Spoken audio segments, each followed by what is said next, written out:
हाँ जी दोस्तों।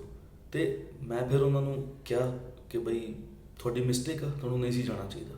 गवर्नमेंट दी गाइडलाइंस है, stay home, wear mask and clean your hands regularly. ਉਹਨਾਂ ਨੇ ਥੋੜ੍ਹੀ ਜਿਹੀ ਕੀਤੀ ਅਣਗਹਿਲੀ, ਰਿਜ਼ਲਟ ਭੁਗਤਣਾ ਪਿਆ। ਚਲੋ ਜੀ, ਪਹਿਲਾਂ ਮੇਰੇ ਮਦਰ ਨੇ ਬੀਇੰਗ ਐਜ਼ ਏ ਹਿਊਮਨ ਕਹਿੰਦੇ ਵੀ ਰਿਪੋਰਟ ਗਲਤ ਆ। ਠੀਕ ਹੈ, ਥੋੜ੍ਹਾ ਜਿਹਾ ਮੈਨੂੰ ਵੀ ਡਾਊਟ ਹੋ ਗਿਆ ਵੀ ਜਿਵੇਂ ਉਸ ਟਾਈਮ ਚੱਲ ਰਿਹਾ ਸੀਗਾ ਵੀ ਹਾਂ ਵੀ ਹਰ ਤੀਜੇ ਬੰਦੇ ਦੀ ਰਿਪੋਰਟ ਜਿਹੜੀ ਹੈ ਗਵਰਨਮੈਂਟ ਪੋਜ਼ੀਟਿਵ ਕੱਢ ਰਹੀ ਹੈ ਅਤੇ ਡਿਪਾਰਟਮੈਂਟ ਜਿਹੜਾ ਉਹਨਾਂ ਨੇ ਫੰਡ ਖਾਣੇ ਆ, ਜੋ ਵਟ ਐਵਰ ਵਾਜ਼ ਦਾ ਰੀਜ਼ਨ।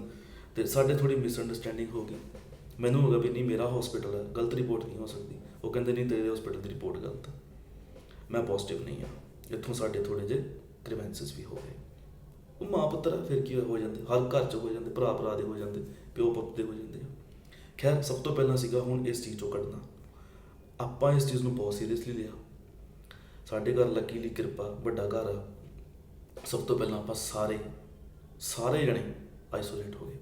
ਮੇਰੀ ਫੈਮਿਲੀ ਉੱਪਰ, ਮੇਰੇ ਬ੍ਰਦਰ ਦੀ ਫੈਮਿਲੀ ਉੱਪਰ, ਅਸੀਂ ਕਿਚਨ ਆਪਣੀ ਉੱਪਰ ਸ਼ਿਫਟ ਕੀਤੀ। ਮਤਲਬ ਜਿਹਦੇ ਘਰ 'ਚ ਇਹ ਪ੍ਰੋਬਲਮ ਹੋਊਗੀ ਉਹਨੂੰ ਇਹ ਚੀਜ਼ਾਂ ਫੋਲੋ ਕਰਨੀਆਂ ਪੈਣੀਆਂ ਅਤੇ ਉਹ ਆਪਣੇ ਪਰਿਵਾਰ ਨੂੰ ਇਸ ਚੀਜ਼ ਤੋਂ ਬਾਹਰ ਕੱਢ ਸਕਦਾ। ਜਿਵੇਂ ਕਿ ਮੈਂ ਕੱਢਿਆ, ਇਕੱਲੇ ਮੈਂ ਨਹੀਂ ਕੱਢਿਆ, ਮੈਂ ਨਹੀਂ ਕੱਢ ਸਕਦਾ, ਮੇਰੇ ਸਾਰੇ ਪਰਿਵਾਰ ਨੇ ਰਲ ਕੇ ਇਸ ਚੀਜ਼ ਨੂੰ ਕੱਢਿਆ। ਮੇਰੇ ਫਾਦਰ ਦਾ ਬਹੁਤ ਅਹਿਮ ਰੋਲ ਹੈ, ਕਿਉਂਕਿ ਉਹਨਾਂ ਨੇ ਮਦਰ ਨੂੰ ਨਹੀਂ ਛੱਡਿਆ। ਕਹਿੰਦੇ ਯਾਰ ਜੇ ਮਰਨਾ ਤਾਂ ਮੈਂ ਨਾਲ ਹੀ ਮਰੂੰਗਾ। ਮੈਂ ਕਿਹਾ ਤੁਹਾਡੀ ਜਿਹੜੀ ਹਿਊਮੈਨਿਟੀ ਹੈ, ਤੁਹਾਡੇ ਜਿਹੜੇ ਜਜ਼ਬਾਤ ਹੈ, ਮੈਂ ਸਮਝਦਾ, ਪਰ you should also B separate. ਰਹੋ ਸੈਪਰੇਟ। ਆਵਾਜ਼ ਮਾਰਦੇ ਆ ਚਲੇ ਜਾਓ, ਅਦਰਵਾਈਜ਼ ਸਟੇ ਇਨ ਅਦਰ ਰੂਮ। ਉਹਨਾਂ ਨੂੰ ਰੂਮ ਸੈਪਰੇਸ਼ਨ ਕੀਤਾ। ਮਦਰ ਨੂੰ ਇੱਕ ਰੂਮ 'ਚ ਆਈਸੋਲੇਟ ਕੀਤਾ, ਜਿੱਥੇ ਪ੍ਰੋਪਰ ਵੈਂਟੀਲੇਸ਼ਨ ਉਹਨਾਂ ਦਾ ਸਟਾਰਟ ਕੀਤਾ। ਉਹਨਾਂ ਨੇ ਰੂਮ ਦੀਆਂ ਵਿੰਡੋਜ਼ ਵਗੈਰਾ ਓਪਨ ਕੀਤੀਆਂ। ਵਾਸ਼ਰੂਮ ਵੈਸੇ ਹੀ ਉਹਨਾਂ ਦਾ ਸੈਪਰੇਟ ਸੀਗਾ। ਸਾਰੀ ਮੈਡੀਸਨ ਕਿੱਟ ਬਣਾ ਕੇ ਦਿੱਤੀ ਉਹਨਾਂ ਨੂੰ। ਹੁਣ ਜਿਹੜਾ ਕਰੋਨਾ ਦਾ ਫਸਟ ਫੇਜ਼ ਸੀਗਾ ਉਦੋਂ ਉਹ ਨਿਕਲ ਗਿਆ। ਅਸੀਂ ਵੇਟ ਕਰਦੇ ਸੀ ਕਿ ਵੀ 14 ਡੇਜ਼ ਦੇ ਬਾਅਦ ਸੈਕਿੰਡ ਟੈਸਟਿੰਗ ਕਰਾਵਾਂਗੇ। ਮਦਰ ਨੂੰ ਕੋਈ ਫੀਵਰ ਨਹੀਂ ਹੋਇਆ ਇਸ ਪੀਰੀਅਡ 'ਚ, ਕੋਈ ਕਫਿੰਗ ਨਹੀਂ ਹੋਈ। ਹਾਂ, ਉਹਨਾਂ ਨੂੰ ਚੈਸਟ ਪੇਨ ਹੁੰਦਾ ਰਿਹਾ, ਉਹ ਹੋਣਾ ਹੀ ਸੀਗਾ, ਉਹਦਾ ਟ੍ਰੀਟਮੈਂਟ ਚੱਲ ਰਿਹਾ ਸੀਗਾ। ਹਰ ਇੱਕ ਦਿਨ ਆਪਾਂ ਇੱਕ ਘੰਟਾ ਉਹਨਾਂ ਦਿਨਾਂ ਦਾ ਅਸੀਂ ਕੱਢਿਆ। ਆਖਰ ਸਾਨੂੰ ਵੇਟ ਸੀਗੀ ਕਿ ਜਦੋਂ 14 ਡੇਜ਼ ਕੰਪਲੀਟ ਹੋ ਜਾਣਗੇ ਅਤੇ ਫਿਰ ਆਪਾਂ ਟੈਸਟਿੰਗ ਦੁਬਾਰਾ ਕਰਾਵਾਂਗੇ ਅਤੇ ਨੈਗੇਟਿਵ ਆਏਗੀ ਅਤੇ ਆਪਾਂ ਹੌਸਪੀਟਲ ਲੈ ਕੇ ਸਰਜਰੀ ਕਰਵਾ ਲਾਂਗੇ।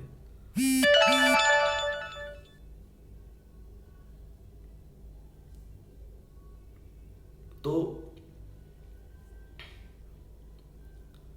ਅਸੀਂ ਕੀ ਕੀਤਾ ਉਸ ਤੋਂ ਬਾਅਦ 'ਚ ਕਿ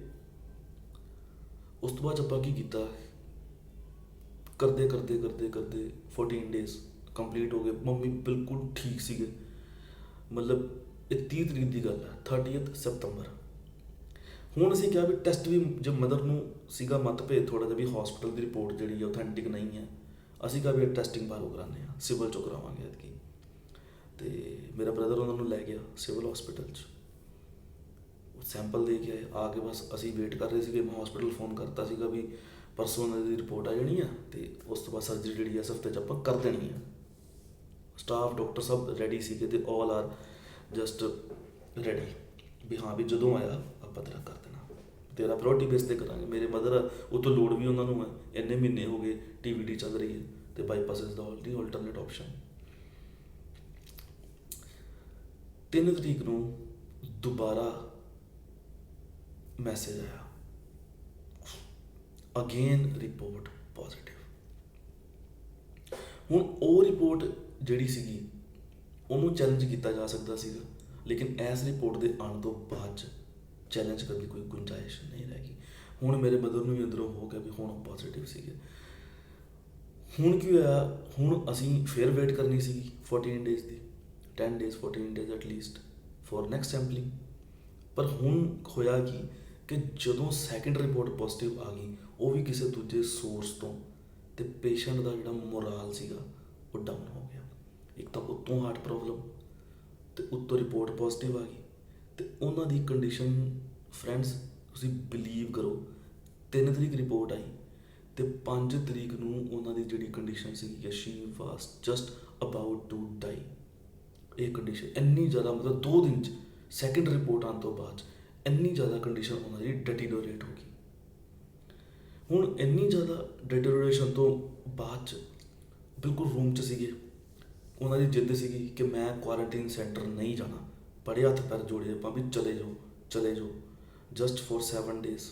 ਕਹਿੰਦੇ ਮੈਂ ਵੀਡੀਓਜ਼ ਦੇਖੀਆਂ ਟੀਵੀ ਤੇ, ਮੈਂ ਉਹਨਾਂ ਦੇ ਹਾਲ ਦੇਖੇ, ਉੱਥੇ ਕੁਛ ਨਹੀਂ ਕਰਦੇ ਜੀ, ਉਹ ਜੋ ਵੀ ਸੀਗਾ ਨਹੀਂ ਗਏ। ਹੁਣ ਮੇਰੀ ਤਾਂ ਮਾਂ ਹੈ, ਮੈਨੂੰ ਸੀਗਾ ਬਈ ਹਸਪੀਟਲ 'ਚ ਮੇਰੀ ਡਿਊਟੀ ਲੱਗਦੀ ਰਹਿੰਦੀ ਸੀਗੀ ਕਰੋਨਾ ਪੇਸ਼ੈਂਟ ਦੇ ਨਾਲ ਦੇਖਣ ਵਾਸਤੇ। ਪ੍ਰੋਟੋਕੋਲ ਸਾਰਾ ਮੈਨੂੰ ਪਤਾ ਸੀ ਉਹਨਾਂ ਦਾ ਕੀ ਕਰਨਾ। ਡਾਕਟਰ ਮੇਰੇ ਆਪਣੇ ਸਾਰੇ ਨੋਨ ਸੀਗੇ, ਕੰਸਲਟੈਂਟਸ, ਉਹਨਾਂ ਨੇ ਬਹੁਤ ਕੋਆਪਰੇਟ ਕੀਤਾ। ਮੈਂ ਕਿਹਾ ਯਾਰ ਨਹੀਂ, ਮੈਂ ਆਪਣੀ ਮਾਂ ਨੂੰ ਇਸ ਤਰ੍ਹਾਂ ਨਹੀਂ ਛੱਡ ਸਕਦਾ। ਅੱਜ ਮੈਨੂੰ ਇਹ ਪ੍ਰੋਬਲਮ ਹੁੰਦੀ ਤੇ ਕੀ ਇਹ ਮੈਨੂੰ ਛੱਡ ਦਿੰਦੇ?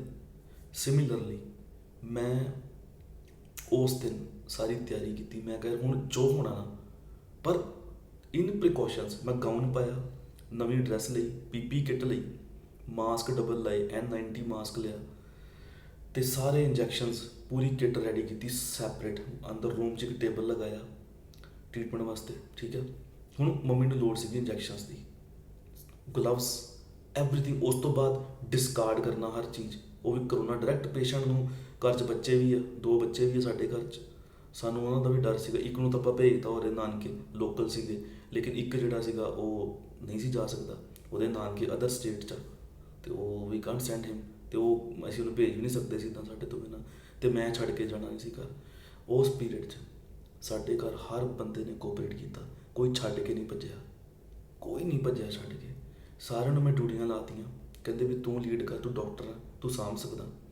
ਮੈਂ ਕਿਹਾ ਮੈਨੂੰ ਜਿਹਨੇ ਫੋਲੋ ਨਹੀਂ ਕੀਤਾ ਮੈਂ ਉਹਨੂੰ ਘਰੋਂ ਕੱਢ ਦੇਣਾ।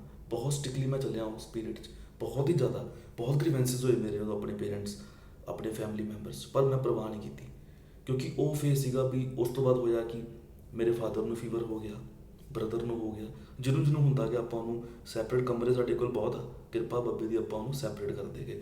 ਬਟ ਮੇਰੇ ਲਈ ਇੱਕ ਚੈਲੰਜ ਬਣਦਾ ਗਾ ਵੀ ਮੈਂ ਕਿਹਨੂੰ ਦੇਖਾਂ। ਮੈਂ ਇੱਕ ਘਰ 'ਚ ਹੀ ਹੁਣ 3 ਪੇਸ਼ੈਂਟ ਹੋ ਗਏ ਅਤੇ ਸਾਰਾ ਘਰ ਹੀ ਮਤਲਬ ਕੰਟੈਮੀਨੇਟ ਹੋ ਗਿਆ। ਮੈਂ ਕਿਹਾ ਇੱਦਾਂ ਨਹੀਂ ਬਈ, ਹੁਣ ਸਾਰੇ ਟੈਸਟ ਕਰਾਓ ਪਹਿਲਾਂ ਆਪਣੇ। ਆਪਾਂ ਵਾਰੀ ਸਭ ਨੂੰ ਅਗਲੇ ਦਿਨ ਸਵੇਰੇ ਸਿਵਲ 'ਚ ਭੇਜਤਾ। ਪਹਿਲਾਂ ਫਾਦਰ ਅਤੇ ਬ੍ਰਦਰ ਜਿਹਨਾਂ ਨੂੰ ਫੀਵਰ ਹੋਇਆ ਉਹਨਾਂ ਨੂੰ ਭੇਜਿਆ, ਫਿਰ ਮੈਂ ਅਤੇ ਮੇਰੀ ਵਾਈਫ ਗਏ, ਬੱਚਾ, ਫਿਰ ਉਹਦੀ ਬ੍ਰਦਰ ਦੀ ਵਾਈਫ। ਲੱਕੀਲੀ ਅਸੀਂ ਸਾਰੇ ਨੈਗੇਟਿਵ ਸੀਗੇ। ਹੁਣ ਮੈਨੂੰ ਇੱਕ ਸੈਟਿਸਫੈਕਸ਼ਨ ਹੋ ਗਈ ਵੀ ਆਪਾਂ ਲੈ ਦੇ ਕੇ ਇੱਕ ਪੇਸ਼ੈਂਟ ਨੂੰ ਸੈੱਟ ਕਰਨਾ, ਲੇਕਿਨ ਉਹਨੂੰ ਡੈਥ ਬੈੱਡ ਤੋਂ ਚੁੱਕਣਾ। She was on death bed, you can't believe this. Consistently vomiting, coughing, high grade fever, shivering, ਅਤੇ ਥੋੜ੍ਹਾ ਮੈਂਟਲ ਬੈਲੈਂਸ ਵੀ ਹਿੱਲ ਗਿਆ ਸੀਗਾ ਮਦਰ ਦਾ। ਫਿਰ ਜਜ਼ਬਾ ਕਿ ਮੈਂ ਬਸ ਇੱਕ ਧਾਣਿਆ ਸੀਗਾ ਕਿ ਮੈਂ ਆਪਣੀ ਮਾਂ ਦਾ ਓਪਰੇਸ਼ਨ ਕਰਵਾ ਕੇ ਛੱਡਣਾ। ਜੇ ਹੋਊਗਾ ਤਾਂ ਮੈਨੂੰ ਵੀ ਨਾਲ ਹੋਊਗਾ, ਨਹੀਂ ਤਾਂ ਦੇਖੀ ਜਾਊਗੀ ਜੋ ਹੋਊਗਾ। ਐਜ਼ ਏ ਡਾਕਟਰ ਵੀ ਅਤੇ ਐਜ਼ ਏ ਸਨ ਵੀ, I take my responsibility, I take this challenge. ਅਤੇ ਸਾਰੀਆਂ ਫਿਰ ਆਪਾਂ ਗਾਈਡਲਾਈਨਸ ਫੋਲੋ ਕੀਤੀਆਂ ਪੂਰੇ ਘਰ, ਔਰ ਉਸ ਤੋਂ ਬਾਅਦ 'ਚ ਉਹਨਾਂ ਦਾ ਟ੍ਰੀਟਮੈਂਟ ਸਟਾਰਟ ਕੀਤਾ। ਉਹਨਾਂ ਦਾ ਟ੍ਰੀਟਮੈਂਟ ਜਦੋਂ ਸਟਾਰਟ ਕੀਤਾ, ਪਹਿਲੇ 2 ਦਿਨ ਕੋਈ ਰਿਸਪੌਂਸ ਨਹੀਂ ਆਇਆ। ਇੰਨੀ ਜਲਦੀ ਆਉਣਾ ਵੀ ਨਹੀਂ ਕਿਉਂਕਿ ਬਿਲਕੁਲ ਹੀ ਡੈਥ ਬੈੱਡ 'ਤੇ ਸੀਗੇ। ਸਾਨੂੰ ਵੀ ਸੀਗਾ ਵੀ ਇੱਕਦਮ ਦਾ ਰਿਸਪੌਂਸ ਨਹੀਂ ਆਏਗਾ। ਹੌਲੀ ਹੌਲੀ ਉਹਨਾਂ ਦਾ 4th ਡੇ ਆ ਗਿਆ ਟ੍ਰੀਟਮੈਂਟ ਦਾ। ਲਾਏ ਮੈਂ ਇੰਜੈਕਸ਼ਨਸ। ਮੈਂ ਇਹ ਵੀਡੀਓ ਇਸੇ ਲਈ ਬਣਾ ਰਿਹਾ ਵੀ ਤੁਹਾਨੂੰ ਅਗਰ ਕਿਸੇ ਦੇ ਘਰ 'ਚ ਪ੍ਰੋਬਲਮ ਆਉਂਦੀ ਹੈ, you can contact me at any time. I will suggest you the treatment, best treatment, and you will see the results in 5 days. This is all medical treatment, allopathy, which is approved by World WHO. It's not my treatment. Protocol ਮੇਰਾ ਸੀਗਾ ਵੀ ਆਪਾਂ ਇਸ ਤਰ੍ਹਾਂ ਚੱਲੀਏ, ਠੀਕ ਹੈ ਜੀ। ਆਪਾਂ ਫਿਰ ਸਾਰੀਆਂ ਗਾਈਡਲਾਈਨਸ ਫੋਲੋ ਕੀਤੀਆਂ। ਉਹਨਾਂ ਦੇ ਫਿਰ ਇੰਜੈਕਸ਼ਨਸ ਸਟਾਰਟ ਹੋ ਗਏ, ਫਲੂਇਡ ਸਟਾਰਟ ਹੋ ਗਿਆ। ਅੱਛਾ, she is also diabetic, she is also hypertensive. ਮੇਰੀ ਇੱਕ ਗੱਲ ਸੁਣਿਓ ਧਿਆਨ ਨਾਲ, ਜਿਹੜੇ ਡਾਇਬਟਿਕ ਪੇਸ਼ੈਂਟ ਨੂੰ ਕਰੋਨਾ ਹੁੰਦਾ, ਉਹਦਾ ਇੱਕ ਇਹ ਵੀ ਸਾਈਨ ਹੈ ਵੀ ਉਹਦੇ 'ਚ ਸ਼ੂਗਰ ਜਿਹੜੀ ਆ ਬਹੁਤ ਜ਼ਿਆਦਾ ਹਾਈ ਹੋ ਜਾਂਦੀ ਹੈ। It's above than 500 and it's a normal thing in corona positive patients. This is also one of the sign, it's my finding. So ਉਸ ਤੋਂ ਬਾਅਦ 'ਚ ਲੇਕਿਨ 5th ਡੇ ਜਾ ਕੇ ਮੇਰੇ ਮਦਰ ਨੇ ਫਸਟ ਟਾਈਮ ਪਾਣੀ ਪੀਤਾ 5 ਦਿਨ ਬਾਅਦ, ਅਤੇ ਉਹਨਾਂ ਨੂੰ ਭੁੱਖ ਲੱਗੀ। ਕਹਿੰਦੇ ਯਾਰ ਮੈਨੂੰ ਭੁੱਖ ਲੱਗ ਰਹੀ ਹੈ। ਖਿਚੜੀ ਬਣਾ ਕੇ ਦਿੱਤੀ, ਸੈਮੀ ਸੋਲਿਡ ਦਿੱਤਾ, ਜੂਸ ਦਿੱਤਾ ਉਹਨਾਂ ਨੂੰ, ਮਸੰਮੀਆਂ ਦਾ, ਜੋ ਵੀ ਪ੍ਰਸਕ੍ਰਾਈਬ ਸੀਗਾ। ਮੇਰੀ ਵਾਈਫ ਉਹ ਵੀ ਡਾਕਟਰ ਆ, ਉਹਨੇ ਵੀ ਬਣਾਇਆ ਡਾਈਟ ਚਾਰਟ ਬਣਾਇਆ ਉਹਨਾਂ ਦਾ, ਉਹਨੂੰ ਫੋਲੋ ਕੀਤਾ ਆਪਾਂ। ਸਾਰੀਆਂ ਮੈਡੀਸਿਨਸ ਟਾਈਮ ਟੂ ਟਾਈਮ ਮੈਂ ਆਪ ਇੱਕ ਚਾਰਟ ਬਣਾਇਆ ਘਰ 'ਚ, ਟਿਕ ਕਰੋ ਜਿਵੇਂ ਹੌਸਪੀਟਲ ਹੁੰਦਾ ਨਾ, ਇੱਦਾਂ ਫੋਲੋ ਕੀਤਾ। ਵਾਈਟਲ ਚਾਰਟ ਮੋਨੀਟਰਿੰਗ ਉਹਨਾਂ ਦੀ ਕੀਤੀ। ਯੂ ਕੈਂਟ ਬਿਲੀਵ, ਨਾਲ ਪ੍ਰੇ ਕਰਦੇ ਰਹੇ ਆਪਾਂ ਬਾਬੇ ਨੂੰ, ਕੀ ਕਰ ਸਕਦੇ ਸੀ ਆਪਾਂ ਹੋਰ। You believe me, just after 5 days ਉਹ ਇੱਕਦਮ ਨੋਰਮਲ ਹੋ ਗਏ, ਬਿਲਕੁਲ ਡੈਥ ਬੈੱਡ ਤੋਂ ਉੱਠ ਕੇ ਕਹਿੰਦੇ ਯਾਰ ਮੈਂ ਹੁਣ ਠੀਕ ਹਾਂ, ਮੇਰਾ ਟੈਸਟ ਕਰਾਓ ਅਤੇ ਆਪਾਂ ਨੂੰ ਹੌਸਪੀਟਲ ਚਲੀਏ। ਮੈਂ ਸਗੋਂ ਹਸਪਤਾਲ, ਮੈਂ ਕਿਹਾ ਨਹੀਂ ਹਜੇ ਨਹੀਂ, ਹਜੇ ਨਹੀਂ, ਹੁਣ ਤੁਸੀਂ 10 days ਪੂਰੇ ਕੱਟੋ, ਟ੍ਰੀਟਮੈਂਟ ਮੈਂ ਪੂਰੇ 7 days ਕਰੂੰਗਾ, ਇੰਜੈਕਟੇਬਲ ਜਿਹੜੇ ਮੈਂ 7 days ਦਿੱਤੇ ਉਹਨਾਂ ਨੂੰ। ਔਰ 8ਵੇਂ ਦਿਨ ਤਾਂ ਜਦੋਂ ਪੂਰੇ ਵੀਕ ਦਾ ਕੋਰਸ ਕੰਪਲੀਟ ਹੋ ਗਿਆ, ਆਫਟਰ 8 days ਉਹ ਬਿਲਕੁਲ ਹੀ ਮਤਲਬ ਐਨ ਜਿਵੇਂ ਹੁੰਦਾ ਨਾ ਬੰਦਾ ਕੈਮ, ਦਿਲ ਨਹੀਂ ਛੱਡਿਆ ਉਹਨਾਂ ਨੇ, ਜਿਗਰਾ ਨਹੀਂ ਛੱਡਿਆ। ਮੇਰੇ ਮਦਰ ਨੇ ਵੀ, ਉਹ ਥੋੜ੍ਹੇ ਉਹ ਵੀ ਬੋਲਡ ਨੇ ਬੜੇ, ਕਹਿੰਦੇ ਯਾਰ ਜੋ ਹੁੰਦਾ ਵੇਖੀ ਜਾਊਗੀ, ਤੂੰ ਕਰੀ ਜਾ, ਖਿੱਚੀ ਜਾ ਕੰਮ, ਖਿੱਚ ਕੇ ਰੱਖ ਜੀ। ਮੈਂ ਖਿੱਚ ਕੇ ਲਾਏ ਇੰਜੈਕਸ਼ਨ ਵਗੈਰਾ ਜੋ ਵੀ ਸੀਗਾ, ਸਾਰਾ ਕੁਛ ਕੀਤਾ ਉਹਨਾਂ ਦਾ। 8ਵੇਂ ਦਿਨ ਉਹਨਾਂ ਨੂੰ ਠੀਕ ਹੋ ਗਏ, ਕਾਫੀ ਬੈਟਰ ਹੋ ਗਏ, ਮਤਲਬ ਤੁਰਨ ਫਿਰਨ ਲੱਗ ਗਏ, ਖਾਣ ਪੀਣ ਲੱਗ ਗਏ। ਜਦੋਂ ਖਾਣ ਪੀਣ ਲੱਗ ਗਿਆ ਪੇਸ਼ੈਂਟ, ਮਤਲਬ ਕਿ ਨਾਓ ਇਟਸ ਕੰਟਰੋਲਡ। ਵਿੱਚ ਮੈਂ, ਤੁਸੀਂ ਬਿਲੀਵ ਕਰੋ, ਮੈਂ ਘਰ 'ਚ ਸਿਲੰਡਰ ਵੀ ਲੈ ਕੇ ਆਇਆ ਸੀਗਾ, ਹਾਲਾਂਕਿ ਲੋੜ ਨਹੀਂ ਪਈ ਉਹਦੀ, ਸੈਚੂਰੇਸ਼ਨ ਮੇਨਟੇਨ ਕਰਦੇ ਰਹੇ, ਪਰ ਮੈਨੂੰ ਸੀਗਾ ਵੀ ਜਦੋਂ ਵੀ ਸਡਨਲੀ ਸੈਚੂਰੇਸ਼ਨ ਫਾਲ ਹੋਈ ਅਤੇ ਆਕਸੀਜਨ ਦੀ ਲੋੜ ਪੈਣੀ ਹੈ, ਅਤੇ ਉਹ ਬਾਹਰੋਂ ਸਗੋਂ ਹੌਸਪੀਟਲ ਤੋਂ ਅਤੇ ਬਾਹਰੋਂ ਸੋਰਸਿਸ ਤੋਂ ਮੈਂ ਇੱਕ ਸਿਲੰਡਰ ਵੀ ਅਰੇਂਜ ਕੀਤਾ ਸੀ ਘਰ, ਲੱਕੀਲੀ ਉਹਦੀ ਲੋੜ ਨਹੀਂ ਪਈ। ਫਿਰ ਹੁਣ ਆਈ ਜੀ 10 days ਕੰਪਲੀਟ ਹੋ ਗਏ, ਹੁਣ ਆਈ ਫਿਰ ਸੈਂਪਲਿੰਗ, 3rd ਸੈਂਪਲਿੰਗ ਦੀ ਵਾਰੀ। ਹੁਣ ਮੈਨੂੰ ਅੰਦਰੋਂ ਇਹ ਪਤਾ ਸੀਗਾ ਵੀ ਜੇ ਇਹ ਸੈਂਪਲ ਹੀ ਆਪਾਂ ਜਲਦਬਾਜ਼ੀ ਕੀਤੀ, ਜੇ ਇਹ ਸੈਂਪਲ ਨੈਗੇਟਿਵ ਆਇਆ ਤੇ ਮੇਰੇ ਮਦਰ ਨੇ ਬਚਣਾ ਨਹੀਂ। ਹੁਣ ਅਗਲੇ 10 ਦਿਨ ਮੈਨੂੰ ਨਹੀਂ ਸੀ ਲੱਗਦਾ ਕਿ ਉਹ ਕੱਢ ਪਾਉਣਗੇ, ਕਿਉਂਕਿ ਉਹਨਾਂ ਦਾ ਫਿਰ ਮੋਰਾਲ ਡਾਊਨ ਹੋ ਜਾਣਾ ਸੀਗਾ ਉਹਨਾਂ ਦਾ। ਇਸ ਕਰਕੇ ਮੈਂ ਆਪਾਂ ਕਾਹਲੀ ਨਹੀਂ ਕੀਤੀ ਕਿ ਪੂਰਾ 1 ਮਹੀਨਾ ਕੰਪਲੀਟ ਕਰੋ, ਕੋਈ ਗੱਲ ਨਹੀਂ, ਹੁਣ ਕੱਢਾਂਗੇ ਟਾਈਮ, ਨਿਕਲ ਜੂਗਾ ਟਾਈਮ ਨੂੰ। ਅਤੇ ਉਹਨਾਂ ਨੇ ਕਰਾ ਕੇ ਸੈਂਪਲ ਤੋਂ 14 days ਦੁਬਾਰਾ ਹੋਰ ਕੱਢੇ, ਮਤਲਬ ਟੋਟਲ ਸਪੈਨ 1 month ਦਾ। ਜਿਹੜੀ ਪਹਿਲੀ ਟੈਸਟਿੰਗ ਆਈ ਸਾਡੀ 18 ਨੂੰ, ਅਤੇ ਅਗਲੀ 16 ਦੀ ਸੈਂਪਲਿੰਗ ਕੀਤੀ ਦੁਬਾਰਾ ਆਪਾਂ। ਸੋ 16/10 ਨੂੰ ਆਪਾਂ ਲੈ ਗਏ ਮਦਰ ਨੂੰ ਸਿਵਲ ਹੌਸਪੀਟਲ, ਟੈਸਟ ਕਰਾਇਆ।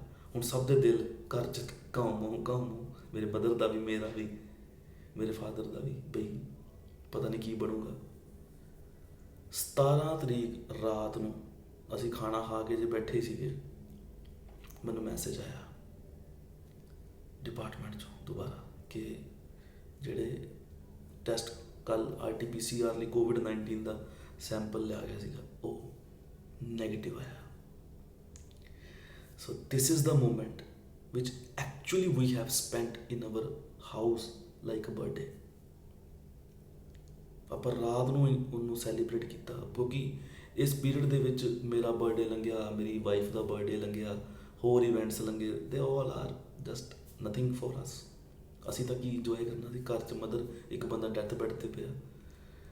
ਫਿਰ ਆਪਾਂ ਉਹਨੂੰ ਮਤਲਬ ਅਸੀਂ ਫਿਰ ਉਹਨੂੰ ਚੇਂਜ ਕੀਤਾ ਔਰ ਦੁਬਾਰਾ ਫਿਰ ਉਸ ਚੀਜ਼ ਨੂੰ ਆਪਾਂ ਕੰਸੀਡਰ ਕੀਤਾ। ਅਗਲੇ ਦਿਨ ਹੀ ਸਵੇਰੇ ਹੌਸਪੀਟਲ ਕੋਆਰਡੀਨੇਟ ਕੀਤਾ। ਹੁਣ ਪ੍ਰੋਬਲਮ ਕਿੱਥੇ ਆਈ, ਸਭ ਕੁਝ ਹੋ ਗਿਆ, ਮਦਰ ਵੀ ਠੀਕ ਸੀਗੇ, ਕਰੋਨਾ ਵੀ ਨੈਗੇਟਿਵ ਆ ਗਿਆ, ਬਾਕੀ ਟੈਸਟ ਆਲਰੇਡੀ ਠੀਕ ਸੀਗੇ ਉਹਨਾਂ ਦੇ। ਇਹ 'ਚ ਇੱਕ ਟੈਸਟ ਹੁੰਦਾ ਡੀ ਡਾਈਮਰ, ਮੈਡੀਕਲ ਵਾਲਿਆਂ ਨੂੰ ਤਾਂ ਪਤਾ ਹੀ ਹੋਏਗਾ, ਜਿਹੜੇ ਨੋਨ ਮੈਡੀਕਲ ਵਾਲੇ ਆ ਉਹਨਾਂ ਲਈ ਵੀ ਕਹਿ ਰਿਹਾ ਇਟਸ ਡੀ ਡਾਈਮਰ। ਅਤੇ ਉਹ ਜਿਹੜਾ ਡੀ ਡਾਈਮਰ ਹੈ ਉਹ ਵੀ ਬਹੁਤ ਇੰਪੋਰਟੈਂਟ ਪਲੇ ਰੋਲ ਕਰਦਾ ਇਹਦੇ 'ਚ, ਆਪਾਂ ਨੂੰ ਸਿਗਨੀਫਿਕੈਂਸ ਉਹਦੀ ਪਤਾ ਇਹਦੇ 'ਚ, ਉਹ ਵੀ ਨੋਰਮਲ ਆਇਆ। ਹੁਣ ਹੌਸਪੀਟਲ ਦਾ ਪ੍ਰੋਟੋਕੋਲ ਸੀਗਾ, ਹੌਸਪੀਟਲ ਆਪਣੀ ਜਗ੍ਹਾ 'ਤੇ ਬਿਲਕੁਲ ਸਹੀ ਹੈ ਕਿ ਜਿਹੜੇ ਪੇਸ਼ੈਂਟ ਪੋਜ਼ੀਟਿਵ ਤੋਂ ਬਾਅਦ 'ਚ ਨੈਗੇਟਿਵ ਹੋ ਰਹੇ ਆ ਉਹਨਾਂ ਦਾ CT ਟੈਸਟ ਕਰਨਾ, ਕਿਉਂਕਿ ਇਹ ਵਾਇਰਸ ਜਿਹੜਾ ਚੈਸਟ ਨੂੰ ਖਾ ਜਾਂਦਾ, ਚੈਸਟ 'ਚ ਆਪਣੀਆਂ ਜੜ੍ਹਾਂ ਬਣਾ ਲੈਂਦਾ। ਆਪਾਂ CT ਟੈਸਟ ਕਰਾਇਆ ਇਹਨਾਂ ਦਾ, ਚਲੋ ਕਰਾਉਣਾ ਹੀ ਸੀਗਾ। ਉਹਦੀ ਰਿਪੋਰਟ ਅਗਲੇ ਦਿਨ ਆਈ। ਜਦੋਂ ਡਾਕਟਰ ਸਾਹਿਬ ਨੇ ਉਹਦੀ ਰਿਪੋਰਟ ਦਿੱਤੀ, it was very shocking report. I cantt believe that ਕਿ ਈਵਨ ਕੰਸਲਟੈਂਟ ਅਤੇ ਉਹ ਰੇਡੀਓਲੋਜਿਸਟ ਜਿਹੜੇ ਸੀ ਉਹਨਾਂ ਨੇ ਮੈਨੂੰ ਕਿਹਾ ਵੀ ਯਾਰ ਸਾਹ ਕਿੱਦਾਂ ਲੈ ਪਾ ਰਹੇ। ਮੈਂ ਕਿਹਾ ਤੁਹਾਡੇ ਸਾਹਮਣੇ ਹੀ ਬੈਠੇ ਆ ਜੀ ਬਿਨਾਂ ਆਕਸੀਜਨ ਤੋਂ। ਉਹਨਾਂ ਦੀ ਆਈ ਉਹ 'ਚ ਹੁੰਦਾ ਸਟੇਜਿਸ ਆਉਂਦੀਆਂ, ਕੋਰੈਡ 1, ਕੋਰੈਡ 2, ਕੋਰੈਡ 3। ਉਹਨਾਂ ਦੀ ਕੋਰੈਡ 3 ਸਟੇਜ ਆਈ, ਉਹ 'ਚ ਪਲੂਰਲ ਫਿਊਜ਼ਨ ਆਈ ਪਲੱਸ ਕੰਸੋਲੀਡੇਸ਼ਨ ਪਲੱਸ ਆਹ ਰਿਪੋਰਟ ਪਈ ਆ ਮੇਰੇ ਸਾਹਮਣੇ, ਆਹ ਦੇਖੋ ਆਹ ਰਿਪੋਰਟ ਇਹਨਾਂ ਦੀ, ਇਹਦੇ 'ਚ ਕੰਸੋਲੀਡੇਸ਼ਨ ਰਿਪੋਰਟ ਸਾਰੀ। ਸੋ ਸਾਡੀ ਫਿਰ CTBT ਕੰਸਲਟੈਂਟ ਕਹਿੰਦੇ ਜੀ ਤਾਂ ਹਾਈ ਰਿਸਕ ਸਰਜਰੀ ਆ, ਇਹਨਾਂ ਨੂੰ ਪਹਿਲਾਂ ਸੈਟਲ ਕਰਨਾ ਪੈਣਾ। ਲਿਟਲ ਬਿਟ ਉਹਨਾਂ ਨੇ ਥੋੜ੍ਹਾ ਰਿਫਿਊਜ਼ ਵੀ ਕੀਤਾ, ਲੇਕਿਨ ਮੇਰੇ ਮਦਰ ਵੀ ਥੋੜ੍ਹੇ ਜਿਹੇ ਬੋਲਡ ਨੇ, ਉਹ ਕਹਿੰਦੇ ਯਾਰ ਹੁਣ ਰਿਪੋਰਟ ਤਾਂ ਨੈਗੇਟਿਵ ਹੈ। ਮੈਂ ਵੀ ਕਿਹਾ ਵੀ ਰਿਪੋਰਟ ਨੈਗੇਟਿਵ ਹੈ, ਜੋ ਵੀ ਹਾਈ ਰਿਸਕ ਕੰਸੈਂਟ ਹੈ, ਲਾਈਫ ਥ੍ਰੈਟਨਿੰਗ ਕੰਸੈਂਟਸ ਆ, I will sign and I take responsibility. ਬਈ ਜੇ ਫੇਲ ਹੋ ਗਿਆ ਤੇ ਪੂਰੀ ਰਿਸਪੋਂਸਿਬਿਲਿਟੀ ਮੇਰੀ, ਤੇ ਜੇ ਸਕਸੈਸ ਹੋ ਗਿਆ ਤੇ ਸਾਰੀ ਕ੍ਰੈਡੀਬਿਲਿਟੀ ਤੁਹਾਡੀ, ਮੇਰਾ ਕੋਈ ਕ੍ਰੈਡਿਟ ਨਹੀਂ ਹੋਊਗਾ ਇਹਦੇ 'ਚ। ਪਰ ਸਰਜਰੀ ਕਰ ਦਿਓ, ਕਿਉਂਕਿ ਉਹਨਾਂ ਦੀ ਘਰ ਇੰਨੀ ਖਰਾਬ ਹਾਲਤ ਸੀਗੀ। ਨਾਈਟ 'ਚ ਉਹਨਾਂ ਨੂੰ ਪੇਨ ਸਟਾਰਟ ਹੁੰਦਾ ਸੀਗਾ 1 ਵਜੇ, ਤੇ ਸਵੇਰੇ 4 ਵਜੇ ਜਾ ਕੇ ਕੱਟਦੀ ਸੀਗੀ ਪੇਨ ਉਹਨਾਂ ਨੂੰ। ਤੇ ਮੇਰੇ ਫਾਦਰ ਇਸ ਟਾਈਮ 'ਚ ਉਹਨਾਂ ਦੇ ਮੋਢਾ ਘੁੱਟ ਦਿੰਦੇ ਸੀਗੇ ਆ ਲੈਫਟ ਸਾਈਡ ਵਾਲਾ, ਕਿਉਂਕਿ ਹਾਰਟ ਪੇਨ ਲੈਫਟ ਸਾਈਡ 'ਤੇ ਹੁੰਦੀ ਹੈ। ਉਹ ਵਿਚਾਰੇ ਮਾਸਕ ਪਾ ਕੇ, ਗਲਵਸ ਪਾ ਕੇ, ਤੇ ਉਹਨਾਂ ਨੂੰ 3-3 ਘੰਟੇ ਉਹਨਾਂ ਦਾ ਮੋਢਾ ਹੀ ਘੁੱਟਦੇ ਰਹਿੰਦੇ ਸੀਗੇ। ਫਿਰ ਉਹਨਾਂ ਦਾ ਐਡਮਿਸ਼ਨ ਹੋਣ ਤੋਂ ਬਾਅਦ 'ਚ ਜਦੋਂ ਘਰੋਂ ਮਦਰ ਆ ਗਏ, ਫਿਰ ਟੈਸਟਿੰਗ ਦੁਬਾਰਾ ਕਰਾਈ ਆਪਣੇ ਫਾਦਰ ਦੀ ਅਤੇ ਮੈਂ ਆਪਣੀ, ਕਿਉਂਕਿ ਅਸੀਂ ਬਹੁਤ ਕਲੋਜ਼ ਸੀਗੇ। ਮੈਂ ਟਰੀਟਮੈਂਟ ਕਰਦਾ ਸੀ ਅਤੇ ਮੇਰੇ ਫਾਦਰ ਉਹਨਾਂ ਦੇ ਬਿਲਕੁਲ ਕਲੋਜ਼ ਰਹਿੰਦੇ ਸੀਗੇ, ਅਤੇ ਉਹਨਾਂ ਤੋਂ ਉਹ ਲੱਕੀਲੀ ਸਾਡੇ ਟੈਸਟ ਨੈਗੇਟਿਵ ਆਏ। ਅਸੀਂ ਚਲੋ ਫਰੀ ਹੋ ਕੇ ਸਾਡੇ ਘਰ 'ਚੋਂ ਕਰੋਨਾ ਜਿਹੜਾ ਨਿਕਲ ਚੁੱਕਾ ਬਾਹਰ। ਤਾਂ this is the way we fought with the corona. ਅਸੀਂ ਫਿਰ ਸਾਰਾ ਘਰ, ਜੋ ਮੇਨ ਚੀਜ਼ ਮੈਂ ਦੱਸਣ ਲੱਗਿਆ, ਸਟਰਲੀਅਮ ਨਾਲ ਕਲੀਨ ਕੀਤਾ।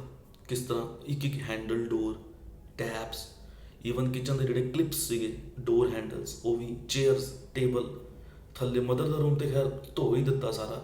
ਜਿੰਨੇ ਉਹਨਾਂ ਦੇ ਇਸ ਟਾਈਮ 'ਚ ਕੱਪੜੇ ਸੀਗੇ ਉਹ ਜਲਾ ਦਿੱਤੇ ਆਪਾਂ ਬਾਹਰ। We have throw it out from house. ਜਲਾ ਦਿੱਤੇ ਉਹਨਾਂ ਨੂੰ, ਜਲਾ ਕੇ ਮਿੱਟੀ 'ਚ ਦਫਨਾ ਦਿੱਤੇ। ਮੈਂ ਕੱਪੜਿਆਂ ਦੇ ਕੱਪੜੇ ਹੋਰ ਆ ਜਾਣਗੇ ਬਥੇਰੇ। ਵਾਇਰਸ ਘਰ 'ਚ ਨਹੀਂ ਰਹਿਣਾ ਚਾਹੀਦਾ। ਸਾਰੇ ਉਹਨਾਂ ਦੇ ਬਰਤਨ ਜਿਹੜੇ ਆ ਉਹਨਾਂ ਨੂੰ ਪਾਣੀ ਨਾਲ ਧੋਤਾ, ਸਾਰਾ ਘਰ ਉਹਨਾਂ ਦਾ ਬੈੱਡ ਵਗੈਰਾ ਗਰਮ ਪਾਣੀ, ਫਿਰ ਸਟਰਲੀਅਮ ਨਾਲ ਕਲੀਨ ਕੀਤਾ। ਸਟਰਲੀਅਮ ਇੱਦਾਂ 3-4 ਬੋਤਲਾਂ ਆਪਾਂ ਇੱਦਾਂ ਸੁੱਟੀਆਂ ਘਰ 'ਚ ਵੀ ਸਾਰਾ ਕੁਛ ਨੀਟ ਐਂਡ ਕਲੀਨ ਹੋ ਗਿਆ। ਬਾਹਰਲੇ ਗੇਟ ਤੋਂ ਲੈ ਕੇ ਤੇ ਅੰਦਰਲੇ ਸਵਿੱਚਸ ਤੱਕ ਆਪਾਂ ਸਟਰਲੀਅਮ ਨਾਲ ਕਲੀਨਿੰਗ ਕੀਤੀ। ਮੈਂ ਤੇ ਮੇਰੇ ਫਾਦਰ ਨੇ, ਅਸੀਂ ਦੋਨਾਂ ਨੇ ਰਲ ਕੇ ਕਲੀਨਿੰਗ ਕੀਤੀ ਸਾਰੀ। ਚਲੋ ਕਮ ਟੂ ਦ ਪੁਆਇੰਟ, ਹੁਣ ਆਪਾਂ ਉੱਧਰ ਆ ਜਾਂਦੇ ਹਾਂ ਜੀ, ਜਿਹੜੇ ਮੇਰੇ ਮਦਰ ਦੀ ਗੱਲ ਕਰ ਰਹੇ ਸੀਗੇ ਆਪਾਂ। ਉਹਨਾਂ ਦਾ ਹੌਸਪੀਟਲ ਡਾਕਟਰ ਕਹਿੰਦੇ ਜੀ ਇਹਨੂੰ ਸੈਟਲ ਕਰਨਾ ਪੈਣਾ। ਮੈਂ ਕਿਹਾ ਜੀ ਇਹਨਾਂ ਕੋਲ ਬਹੁਤਾ ਟਾਈਮ ਨਹੀਂ ਹੈਗਾ। ਹੁਣ ਜੇ ਆਪਾਂ ਟਾਈਮ ਟਪਾ ਤਾ ਇਹਨਾਂ ਨੂੰ ਸੈਟਲ ਕਰਨ 'ਚ ਅਤੇ ਉਹ ਬਚੇ ਹੀ ਨਾ, ਅਤੇ ਫਿਰ ਉਹਦਾ ਫਾਇਦਾ ਕੀ ਬਾਅਦ 'ਚ ਆਪਰੇਟ ਕਰਨ ਦਾ। ਆਪਾਂ ਨੂੰ ਅੱਜ ਲੋੜ ਆ ਸਰਜਰੀ ਦੀ। ਉਹ ਕਹਿੰਦੇ ਵੀ ਸੈਟਲ ਤਾਂ ਕਰਨਾ ਪੈਣਾ ਇਹਨਾਂ ਨੂੰ ਪਹਿਲਾਂ, ਜਿਹੜਾ ਪ੍ਰੈਸ਼ਰ ਬਣਿਆ ਹੋਇਆ ਸਾਰਾ ਅੰਦਰ ਲੰਗਸ 'ਚ, ਉਹਨੂੰ ਰਿਲੀਜ਼ ਕਰਨਾ ਪੈਣਾ ਥੋੜ੍ਹਾ ਜਿਹਾ। ਚੈਸਟ ਟਿਊਬ ਪਾ ਕੇ, ਡਾਈਟੋਰ ਵਗੈਰਾ ਲਗਾ ਕੇ, ਇੰਜੈਕਸ਼ਨ ਲਗਾ ਕੇ, ਜੋ ਸੀਗਾ ਪ੍ਰੋਸੀਜਰ ਉਹ ਤਾਂ ਮੈਂ ਡਿਸਕਲੋਜ਼ ਨਹੀਂ ਕਰੂੰਗਾ। ਖੈਰ ਉਹਨਾਂ ਨੇ ਫਿਰ ਇੱਕ ਡਿਸੀਜ਼ਨ ਲਿਆ ਵੀ ਆਪਾਂ ਹੁਣੇ ਇਹਨਾਂ ਨੂੰ ਸੈਟਲ ਕਰਦੇ ਹਾਂ। ਉਹਨਾਂ ਨੇ ਪੇਸ਼ੈਂਟ ਆਪਣੀ ਕਸਟਡੀ 'ਚ ਲੈ ਲਿਆ, ਉਹਦਾ ਸਟਾਰਟ ਕਰਤਾ ਉਹਨਾਂ ਦਾ ਟਰੀਟਮੈਂਟ। ਮੈਨੂੰ ਕਹਿੰਦੇ ਹੁਣ ਤੁਸੀਂ ਘਰ ਜਾਓ। ਸਵੇਰੇ ਕਹਿੰਦੇ ਆਪਰੇਟ ਆ ਇਹਨਾਂ ਦਾ, ਤੁਸੀਂ ਬਾਕੀ ਫਾਰਮੈਲਿਟੀਜ਼ ਪੂਰੀਆਂ ਕਰੋ। ਮੈਂ ਕਿਹਾ ਠੀਕ ਹੈ ਜੀ, ਦਿਸ ਇਜ਼ ਵੈਰੀ ਗੁੱਡ। ਹਾਲੇ ਤਾਂ ਆਪਰੇਸ਼ਨ ਦਾ ਪਤਾ ਨਹੀਂ ਕੀ ਬਣਨਾ, ਪਰ ਮੇਰੇ ਲਈ ਇੰਨੀ ਕੁ ਬਹੁਤ ਵੱਡੀ ਅਚੀਵਮੈਂਟ ਸੀਗੀ ਵੀ ਮੇਰੇ ਮਦਰ ਦਾ ਆਪਰੇਟ ਹੋਣ ਜਾ ਰਿਹਾ। ਮੈਂ ਉਹਨਾਂ ਦਾ ਅੱਜ ਵੀ ਧੰਨਵਾਦ ਕਰਦਾ, ਹੱਥ ਜੋੜ ਕੇ, ਸਾਰੇ ਡਾਕਟਰਸ ਦਾ, ਸਾਰੀ ਟੀਮ ਦਾ, ਸਾਰੇ ਸਟਾਫ ਦਾ, ਸਾਰੇ ਉਹਨਾਂ ਦੇ OTR ਦੀ ਟੀਮ ਦਾ, ਉਸ ਹੌਸਪੀਟਲ ਦਾ, ਕਿ ਉਹਨਾਂ ਨੇ ਇੰਨੇ ਕੁ ਮਤਲਬ ਵਧੀਆ, ਹੁਣ ਮੈਂ ਨਾਮ ਦੱਸ ਦਿੰਦਾ, IV ਹੌਸਪੀਟਲ ਆ, IV ਹੌਸਪੀਟਲ। ਇੰਨਾ ਉਹਨਾਂ ਨੇ ਕੋਆਪਰੇਟ ਕੀਤਾ, ਇੰਨਾ ਉਹਨਾਂ ਨੇ ਸਾਨੂੰ ਮਤਲਬ ਸਪੋਰਟ ਕੀਤੀ, ਅਤੇ ਪ੍ਰਾਇਓਰਟੀ ਬੇਸ 'ਤੇ ਮਦਰ ਦਾ ਅਗਲੇ ਦਿਨ ਸੈਟਲ ਕਰਕੇ ਸਵੇਰੇ ਮੈਂ 8 ਵਜੇ ਡਾਕਟਰ ਸਾਹਿਬ ਨੂੰ ਮਿਲਿਆ। ਮੈਂ ਕਿਹਾ ਜੀ ਅੱਜ ਆਪਰੇਟ, ਕਹਿੰਦੇ ਹਾਂ ਪੇਸ਼ੈਂਟ ਸੈਟਲ ਹੋ ਗਿਆ, ਆਪਰੇਟ ਦੇ ਲਾਇਕ ਹੋ ਗਿਆ, ਅਤੇ ਐਨਐਸਆਈਟਿਸ ਨੇ ਵੀ ਹਰੀ ਝੰਡੀ ਦੇ ਦਿੱਤੀ ਆ, ਅਸੀਂ ਪੇਸ਼ੈਂਟ ਨੂੰ OT 'ਚ ਲੈਣ ਲੱਗੇ ਹਾਂ। ਅਤੇ ਤੂੰ 12:30 ਵਜੇ ਆ ਕੇ ਆਪਣੇ ਮਦਰ ਨੂੰ ਮਿਲ ਲਈ। 12:30 ਵਜੇ ਫਿਰ ਮੈਂ ਆਇਆ, ਉਹਨਾਂ ਦਾ ਫਿਰ ਸਰਜਰੀ 'ਚੋਂ ਫੋਨ ਆਇਆ ਮੈਨੂੰ, ਕਿਉਂਕਿ ਸਟਾਫ ਮੇਰੇ ਨਾਲ ਟੱਚ 'ਚ ਸੀਗਾ। ਮੈਂ ਵੀ ਉੱਥੇ ਡਾਕਟਰ ਸੀਗਾ, ਉਸੇ ਹੌਸਪੀਟਲ 'ਚ ਡਾਕਟਰ ਹੁਣ ਵੀ ਹੈਗਾ। ਉਹਨਾਂ ਨੇ ਫੋਨ ਕੀਤਾ ਜੀ ਪੇਸ਼ੈਂਟ ਨੂੰ ਥੋੜ੍ਹੀ ਜਿਹੀ ਕੰਪਲੀਕੇਸ਼ਨ ਹੋ ਗਈ ਹੈ, ਅਤੇ ਅਸੀਂ ਉਹਨਾਂ ਨੂੰ ਇੱਕ ਬੈਲੂਨਿੰਗ ਉਹ ਪਾਉਣਾ। ਮੈਂ ਕਿਹਾ ਜੀ ਜੋ ਕਰਨਾ ਕਰੋ। ਕਹਿੰਦੇ ਜੀ ਇਸ ਤਰ੍ਹਾਂ ਮੈਂ ਜੋ ਵੀ ਆ ਮੈਨੂੰ ਨਹੀਂ ਪਤਾ, ਪੇਸ਼ੈਂਟ ਦਾ ਆਪਰੇਟ ਕਰੋ, ਠੀਕ ਕਰੋ।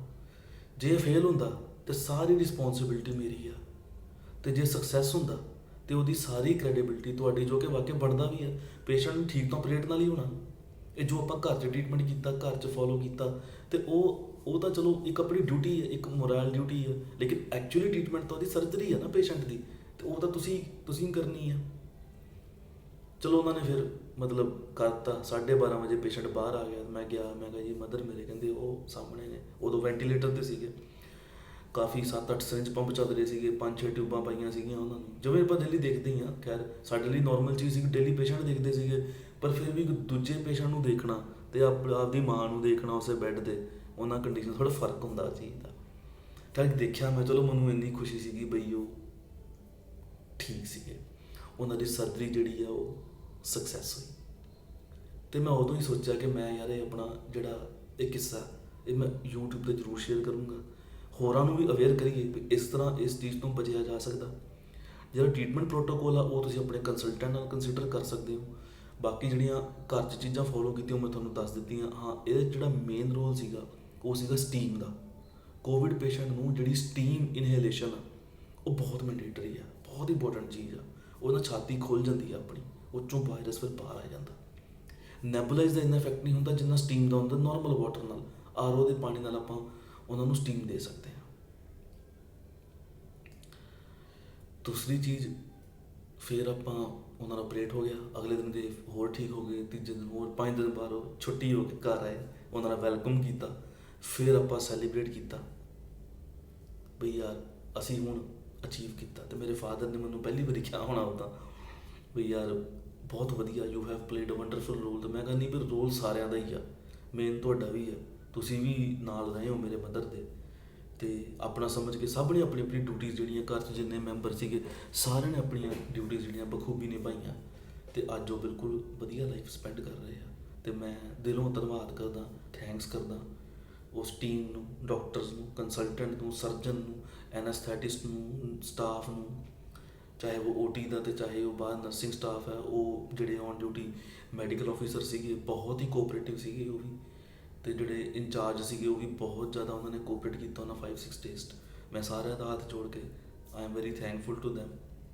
ਅਤੇ ਮੈਂ ਬਾਕੀ ਮੈਂ ਲੋਕਾਂ ਨੂੰ ਇਹੀ ਕਹਿਣਾ ਚਾਹੂੰਗਾ ਜਿਹੜੇ ਇਹ ਵੀਡੀਓ ਦੇਖ ਰਹੇ ਹੋਣਗੇ ਵੀ ਇਹਨੂੰ ਵੱਧ ਤੋਂ ਵੱਧ ਸ਼ੇਅਰ ਕਰੋ, ਤਾਂ ਕਿ ਇਹ ਜਿਹੜੀ ਵੀਡੀਓ ਘਰ ਘਰ ਪਹੁੰਚ ਕੇ ਲੋਕਾਂ ਨੂੰ ਅਵੇਅਰ ਕਰੇ ਵੀ ਇਹ ਤੋਂ ਡਰਨ ਦੀ ਲੋੜ ਨਹੀਂ। ਸਭ ਤੋਂ ਪਹਿਲਾਂ ਡਰਨਾ ਨਹੀਂ, ਇਹ ਨਾਲ ਲੜਨਾ ਵੀ ਪੂਰੇ ਜਜ਼ਬੇ ਨਾਲ ਹੈ। ਸਭ ਤੋਂ ਪਹਿਲਾਂ ਉਸ ਪੇਸ਼ੈਂਟ ਦਾ ਮੋਰਾਲ ਜਿਹੜਾ ਉਹ ਡਾਊਨ ਨਹੀਂ ਹੋਣ ਦੇਣਾ। ਤੁਸੀਂ ਦੇਖੋ ਕਿ ਮੇਰੇ ਮਦਰ ਦੀ ਫਸਟ ਰਿਪੋਰਟ 'ਤੇ ਤਬੀਅਤ ਖਰਾਬ ਨਹੀਂ ਹੋਈ। ਕਿਉਂ ਨਹੀਂ ਹੋਈ? ਕਿਉਂਕਿ ਉਹਨਾਂ ਨੂੰ ਲੱਗਿਆ ਵੀ ਉਹ ਰਿਪੋਰਟ ਹੀ ਗਲਤ ਆ, ਹਾਲਾਂਕਿ ਇਹ ਨਹੀਂ ਸੀਗਾ। ਚਲੋ ਉਹਨਾਂ ਦੀ ਥਿੰਕਿੰਗ ਆ, ਉਹਨਾਂ ਦਾ ਆਪਣਾ ਤਜਰਬਾ ਸੀਗਾ।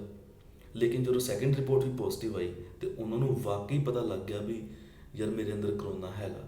ਜਦੋਂ ਆ ਸੋਚਿਆ ਉਹਨਾਂ ਨੇ ਤਾਂ 2 ਦਿਨ ਬਾਅਦ ਹੀ ਉਹਨਾਂ ਦੀ ਕੰਡੀਸ਼ਨ ਇਹੋ ਜਿਹੀ ਹੋ ਗਈ ਕਿ Shri was on death bed. ਅਤੇ ਡੈਥ ਬੈਡ ਮਤਲਬ ਮੈਂ ਅੱਖੀਂ ਦੇਖਿਆ ਸੀ, ਮੈਂ, ਮੇਰੇ ਫਾਦਰ, ਮੇਰੀ ਵਾਈਫ, ਮੇਰੇ ਬ੍ਰਦਰ, ਸਭ ਨੇ, ਐਵਰੀਵਨ, ਜਿੰਨੇ ਮੈਂਬਰਸ ਆਪਾਂ ਕਰਦੇ ਸਭ ਨੇ ਦੇਖਿਆ ਉਹਨਾਂ ਨੂੰ ਉਸ ਕੰਡੀਸ਼ਨ 'ਚ।